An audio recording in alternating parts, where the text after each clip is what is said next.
tout le monde, aujourd'hui on se retrouve pour une nouvelle vidéo. J'ai décidé de vous faire des séries de vidéos sur mon évolution. Donc aujourd'hui on va faire mon évolution collection. J'ai aussi prévu d'en faire sur mon évolution photo, custom et drastique. Donc eh bien c'est parti, on va commencer avec la...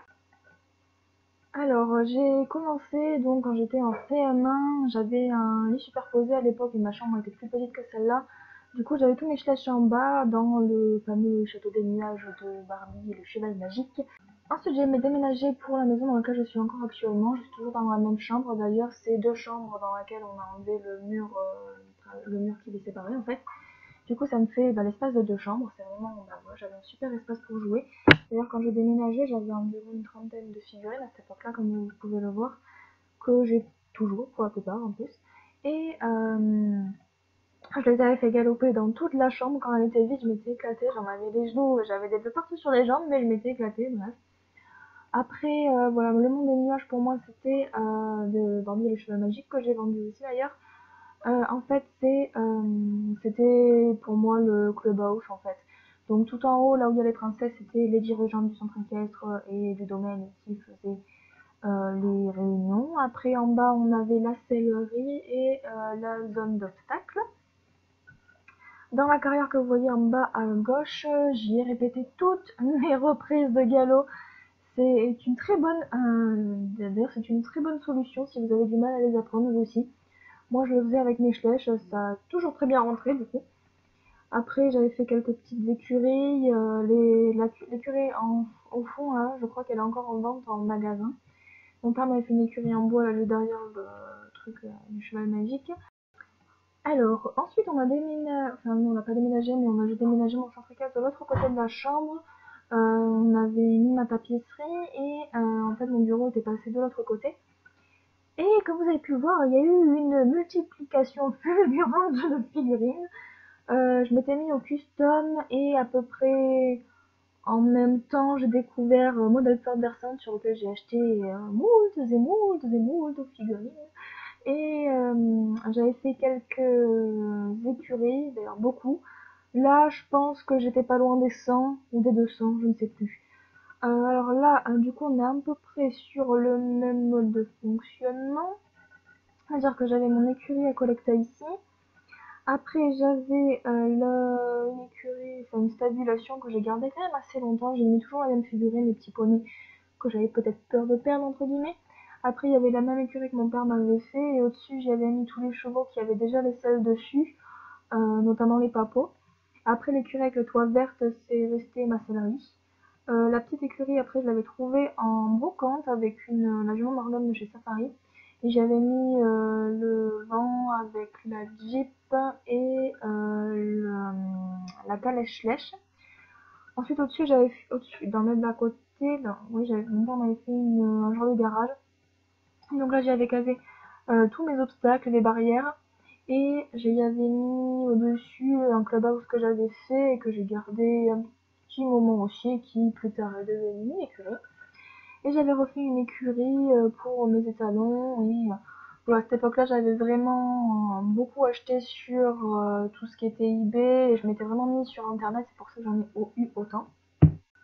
Évidemment, qui dit achat sur internet dit forcément achat Breyer. Et avec quelques autres figurines, notamment les Safari LTD qui étaient à l'époque encore dans mon magasin de jouets et que je regrette de ne pas avoir tous acheté à ce moment-là vu qu'ils n'étaient que à 12 €. J'en ai donc acheté beaucoup, alors du coup j'ai pas de photos de l'évolution de mon centre équestre entre parce que je crois que au fur et à mesure j'ai commencé à virer des écuries pour pouvoir faire en sorte de caser plus de chevaux. C'était un peu compliqué et je crois d'ailleurs que cette période de Breyer chevauche un peu les photos du centre équestre que vous allez voir après. Mais j'en ai vraiment acheté beaucoup à cette période-là, comme vous pouvez le voir. Je les casais un peu partout parce que j'avais un peu de mal à les ranger, du coup mes parents m'avaient filé ces étagères Billy de chez Ikea qu'ils avaient eux. Et j'y ai foutu tout en fait. Donc j'avais mes figurines, j'avais vraiment un truc bordel d'ailleurs, on voit la poussière. Et mais ça m'a pas empêché de faire des conga line. Donc vous voyez là j'ai essayé de mettre tous les chevaux classiques en même temps. Et j'avais tous les stablemates d'un côté de ma chambre qui étaient sur mes blocs d'ailleurs que j'avais eu à Ikea aussi. J'y avais mis toutes mes chaussures et au final j'ai fini par les enlever parce qu'à chaque fois que j'ouvrais les bacs, ben, les stablemates finissaient par tomber, donc au final je les ai mis sur mon autre étagère après. Je crois pas que j'ai de photos de ça d'ailleurs, enfin après, oui juste après quoi, mais pas maintenant en tout cas. Et je crois d'ailleurs, bah, c'est même sûr que à cette époque-là, quoi que, non, c'est après que mon père en fait était allé travailler en Écosse assez régulièrement et que j'ai pu lui faire enfin, acheter sur eBay UK et lui faire livrer directement dans là où il travaillait en fait. Du coup, je payais pas les frais de port et il me les ramenait quand on allait le voir ou lui dans ses valises. Et c'est comme ça que j'ai pu en avoir un bon petit paquet, on va dire, à moindre prix, c'est-à-dire que je payais juste le prix du livreur et les frais de port. Bon voilà, ils étaient moindres, je les payais comme si je les avais achetés en France, donc c'était quand même assez avantageux. Un peu avant ou pendant cette frénésie de rayures, mon père m'a fait l'énorme écurie que vous voyez là, qui est actuellement dans mon garage parce que j'ai plus de place pour la mettre avec le rangement actuel, mais que je compte bien remettre si un jour je refais mon centre mémoire dans une véritable pièce même pour ça. Là du coup, je devais en avoir environ 200. C'est aussi à cette époque-là que j'ai commencé à faire mes vidéos, à faire ma chaîne YouTube en fait. Alors là, normalement, c'était pas comme ça. Bah, comme je vous ai dit dans une autre de mes vidéos, euh, là, en fait, à chaque fois que je partais en vacances, à cette époque-là, je sortais toutes mes figurines du domaine. J'ouvrais les portes des box pour qu'ils puissent se promener dans la maison et qu'ils se sentent pas enfermés et opprimés. Je suis d'ailleurs toujours une propriétaire vraiment pleine de cœur et d'amour envers ces figurines. Je pensais à tout avant de partir. Mais normalement, ils étaient tous dans des écuries ou alors je les mettais sur les bords pour avoir un petit chemin. Parce que tout au fond, hein, derrière l'écurie en bois, il y a ma fenêtre. Il y avait ma fenêtre. Du coup, pour ouvrir, c'était un peu le parcours du combattant. Il fallait se... Pour ouvrir le volet, il fallait un peu faire un... Oui, s'étirer, quoi. C'était pas toujours très pratique. Donc j'avais toujours autant de custom, pas pauvre. Enfin, pas de brayeur là, mais je m'étais mise au custom la période où... Enfin, voilà. C'était pas très très joli.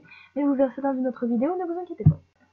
Par la suite, mes parents m'ont fait gracieusement don de l'autre étagère pour que je puisse y fourrer tous mes brayeurs et une petite partie de mes figurines. Je crois que j'en avais quasi une cinquantaine. Et ça m'a fait prendre pas mal de place, même si j'avais dit, moi j'ai entendu souvent dire ça d'ailleurs dans mes vidéos, au tout début pour les plus anciens, que jamais je les mettrais sur des étagères parce que j'aimais bien les avoir au sol pour pouvoir jouer avec et tout. Seulement, bon ben voilà, hein, l'expansion exponentielle de ma collection, je ne sais pas si ça veut dire quelque chose, mais en gros, c'est devant le nombre de figurines, il fallait vraiment que je prenne une étagère, quoi. J'avais plus trop le choix, surtout si je voulais continuer à pouvoir circuler dans ma chambre et pouvoir ouvrir mon volet sereinement. Ah, du coup, ils sont tous finis sur des étagères au final, et petit à petit d'ailleurs, vous allez voir ça. Alors ça, je sais pas si c'était avant l'étagère noire ou après, c'était certainement pendant d'ailleurs. Mon père avait trouvé des étagères en plexiglas chez Leroy Merlin qui je crois ne sont plus disponibles actuellement. Maintenant le reste de mes étagères il me les a fait avec une plaque de plexiglas et en chauffant un peu. Il suffit d'avoir un papa bricoleur quoi qui me les a fait manuellement. Mais les 8 que vous voyez là en fait, enfin les 4 premières du coup, qui ont fini par 8 et par beaucoup d'autres, il a vraiment fallu batailler et je voulais pas, il a fallu négocier mais je voulais vraiment pas les y mettre là-dessus parce que voilà, j'étais encore sur cette optique de pas vouloir les mettre sur des étagères, mais il a quand même fallu. D'ailleurs, on voit un début de ma cour à la ligne aussi. Et j'ai cédé, j'ai fini par les y mettre. Alors au début, j'ai mettais les brayeurs tout en haut. J'ai très vite abandonné l'idée parce que le classique des brayeurs sur le plexiglas, ça glisse beaucoup. Et dès qu'on marchait à côté, chaque semaine, j'étais obligée de le repousser vers le fond du mur parce que je voyais que ça commençait à tomber, enfin à glisser vers le bord dangereusement. Et Will Peterson par terre, faire une chute d'environ 1,50 m, c'est pas génial comme vous pouvez vous l'imaginer. Du coup, voilà, ça a fini sur cette étagère-là. En fond, j'y ai toujours ma tapisserie. J'étais encore en internat en ce temps-là, et un jour, en rentrant un vendredi soir, mes parents m'avaient fait la surprise d'avoir fait un coin spécial Bayala pour moi. Du coup, voilà, toutes les étagères qui sont encore à part quelques-unes, parce que maintenant j'ai mon dressing de ce côté-là. J'y avais mis donc tous mes Bayala, alors j'en avais pas des masses, je crois. Je les avais mis sur une étagère, je me rappelle même pas où c'est qu'ils étaient avant pour tout vous dire. Mais j'y ai mis toutes mes figurines, quelques bouquins et pas mal de, oui, toutes mes figurines Bayala. Et d'ailleurs cette partie-là, c'est la partie que vous voyez actuellement. C'est comme ça que c'est. Il y a peut-être 2-3 petites choses qui sont rajoutées. Mais c'est là que j'essaie de trier et de mettre mes là. C'est plutôt dans la partie sud de ma chambre et la partie nord, c'est plutôt pour la collection normale. Donc mes brières étaient disposées en 2 parties. J'avais donc la grande que vous avez vue dans le fond là, la grande étagère qui était dans le fond, et puis tous ceux qui n'y passaient pas, je les ai mis dans l'autre, dans celle que vous voyez ici, parce que ça me permet, parce qu'ils y passaient tout simplement, et j'avais pas compris que je pouvais changer mes étagères de place. Évidemment, donc j'avais mon atelier que vous voyez sur la droite, avec là c'était mes body. Après j'avais ma conga line qui avait qui avait bougé, je crois. Non, elle n'avait pas trop bougé. D'ailleurs c'est une collection, une conga line que j'ai du mal à grandir. Ma mère et moi, on avait trouvé un rangement à dossier en fait à Emmaüs pour 20 € et du coup on me l'avait acheté. Mon père m'avait enlevé il y avait comme un truc en lambreux qui se tirait, qui se remontait tout en haut pour protéger les fichiers, je pense. Et il m'a enlevé tout ce rouleau-là. Et du coup, ça m'a fait une grande étagère sur laquelle j'ai pu mettre pas mal de figurines. Je crois que j'en ai casé une centaine, 120 je crois que j'ai casé dedans. Enfin, voilà, j'avais pas mal de figurines et c'est resté comme ça encore un bon bout de temps. Je crois à partir de l'époque où j'étais en terminale jusqu'à la fin de mon BTS, donc pendant près de 4 ans. C'est resté comme ça, parce que j'aimais bien et parce que cette étagère m'a fait gagner beaucoup de place. Et je l'ai remplie petit à petit et j'y avais mis aussi ma grande parade de chevaux dessus, qui a fini par gerter parce que j'avais plus besoin de place pour mes figurines que pour la grande parade des chevaux. Donc là, il y avait vraiment plus du tout de figurines au pied, donc c'était toujours un peu merdique d'aller choper, d'aller ouvrir le volet, vu qu'il y avait toujours mes écuries par terre en fait. Mais voilà quoi, bon, après il y avait tout un joli petit bordel. Mais c'est resté comme ça pendant pas mal de temps. J'avais l'habitude d'y mettre les chevaux que j'avais à vendre ou que je pouvais pas trop en mettre dans ma collection pour l'instant, tout en haut de l'étagère là que vous voyez. Et en haut après j'avais des chevaux que j'avais peur d'abîmer, notamment mes flèches à socle. J'avais retiré l'étagère l'étagère d'Emmaüs que j'ai filée à ma mère. Et l'étagère qu'il y avait aussi dans le fond, bon là vous la verrez pas parce que j'ai pas retrouvé de photo. Bon, en même temps ça sert à rien de vous montrer une photo du bordel de ma mère. Hein. Mais en fait, comme je vous avais pas précisé, mais au fur et à mesure du temps, comme ma chambre, c'était 2 chambres dans lesquelles on a enlevé le mur qui est séparé. Dans ma maison en fait il n'y a pas de bureau et du coup ma mère a mis son bureau dans la partie nord de ma chambre et tout le mur du nord en fait c'est pour elle. Et là j'avais retiré la grande étagère pour justement la mettre à côté de mon atelier, vous allez voir ça après. Je lui ai donné donc l'étagère d'Emmaüs et j'ai demandé à mon père de me rajouter une autre rangée de plaques de plexiglas, d'étagères en plexiglas parce que voilà quoi, ça rentrait plus. Et d'ailleurs, une fois que j'y ai mis toutes mes figurines, il me restait qu'une seule étagère. C'était assez tendu, on va dire. Et ça m'a beaucoup perturbée. Je me suis pas restreinte, je dirais pas ça, mais c'est vrai que c'était une grande période de Tetris pour moi. Surtout que j'avais encore l'étagère, la grande écurie que mon père m'avait faite, que je voulais pas trop enlever parce que voilà quoi, c'est mon père qui l'avait fait, c'était assez sentimental et j'avais pas trop envie de l'enlever, mais au final j'ai quand même fini par le faire pour la dernière grande évolution de ma chambre que vous allez voir tout de suite. Donc je me suis plantée tout à l'heure, ça c'est vraiment l'avant-dernière grande modification de ma chambre. Oui, là j'avais complètement craqué, je voyais que je n'avais plus du tout de place et je commençais un peu à péter un câble. Du coup, j'ai encore une fois demandé à mon père de me rajouter du coup 2 étagères au-dessus, ou une seule, enfin j'avais tout mesuré, et 3 en dessous, donc c'est ce qu'on a fait. Donc ça m'a fait 5 étagères de plus si je ne me plante pas. Et d'ailleurs mes étagères en plexiglas n'ont pas changé depuis. Et donc ça m'a vraiment permis de gagner pas mal de place. J'en étais très contente d'ailleurs. Et comme je vous avais dit, la grande étagère qu'il y avait sur le mur nord de ma chambre, il a fini à côté de mon atelier parce que j'avais peur que mes figurines, que mes brayeurs s'abîment à cause du pastel. Du coup j'ai retourné je les ai mis dos à dos en fait. Et la partie qui est l'étagère en fait qui est vers mon lit et vers le sud de ma chambre, c'est toutes les figurines que j'ai peur d'abîmer. Du coup elles sont dos au pastel, du coup je sais qu'elles ne craignent rien. Et de l'autre côté j'y ai mis tous mes bodys en fait et mon matériel à custom, quelques bouquins, notamment les documentaires sur les chevaux, ce genre de choses. Et pour l'instant ça n'a toujours pas changé. Là je sais pas si vous allez le voir sur la vidéo, sur la photo, mais il restait à mon père quelques plaques de plexiglas, notamment 5, et du coup je lui ai demandé de me les mettre sur sur le bord de mes 2 étagères du coup, pour déjà parce que ça les maintient, et pour pouvoir y mettre d'autres figurines d'ailleurs qui est toujours aussi plein. Et en dessous j'y ai tous mes bouquins, toute ma pile à lire, donc oui j'ai pas mal de choses à faire effectivement. Et voici maintenant ma chambre comme elle est actuellement.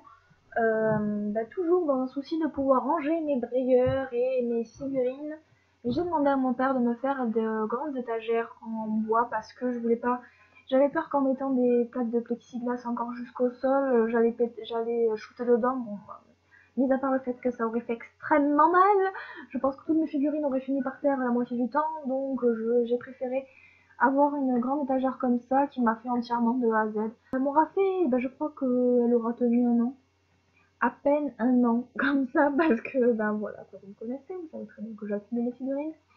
Et puis c'est comme ça. Donc pour la petite info sur ce mur-là, il y a précisément maintenant 600 figurines environ, ce qui représente environ 60 kilos sur ce mur. Rien qu'en disant ça, j'ai peur de le voir s'écrouler sous le poids. Mais bon, écoutez, ça finira peut-être par arriver un jour, hein, ou alors que j'aurai déménagé avant, je ne sais pas.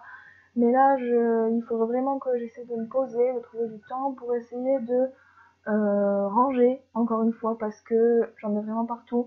Là, c'est même plus organisé. Actuellement, c'est vraiment dans un état où j'essaie de caser les figurines où ça passe. Voilà, c'est un peu, c'est chiant. D'ailleurs, avec mon travail et le fait que j'ai vendu pas mal de mes figurines, les nouvelles que j'ai achetées, je leur ai même pas donné de nom. Donc, il y a environ une trentaine de figurines qui n'ont pas de nom. Ça aussi, ça va me faire rigoler quand il va falloir que je refasse le tri et que je leur donne des noms à tous, ça va les savoir lesquels aura des noms et lesquels n'en a pas. Ça va être un bonheur, un enfer, un bordel. Du coup, mon père, je lui ai demandé de m'en faire 3 pour mettre mes chaussures et le reste de mes bayalas et de mes figurines Disney dessus, comme vous pouvez le voir sur la photo là, qui a encore pas mal changé actuellement. Ça, c'est vraiment la seule étagère sur lequel j'essaie de ranger assez régulièrement parce que tout ce que je trouve en brocante ça finit là-dessus. Donc forcément j'essaie environ tous les 6 mois, ou tous les 4 mois environ de ranger et de faire en sorte que ce soit un peu mieux. Donc c'est là-dessus que se termine ma vidéo sur l'évolution de la collection. Vous l'avez vu depuis le tout début. Et puis voilà, quoi, maintenant vous voyez au fur et à mesure à mes vidéos comment ça évolue. Il n'y a pas grand chose qui ont modifié, si ce n'est qu'il y a énormément plus de figurines. Je crois très honnêtement que la prochaine évolution de ma collection ce sera quand j'aurai déménagé. Parce que on me demande d'ailleurs souvent comment je vais faire pour déménager toutes mes figurines. Alors si je décide de m'installer avec mon copain, j'ai déjà réfléchi. Mes figurines vont rester là et en fait toutes celles que je vais acheter, ça va finir dans notre appartement si on en a un jour.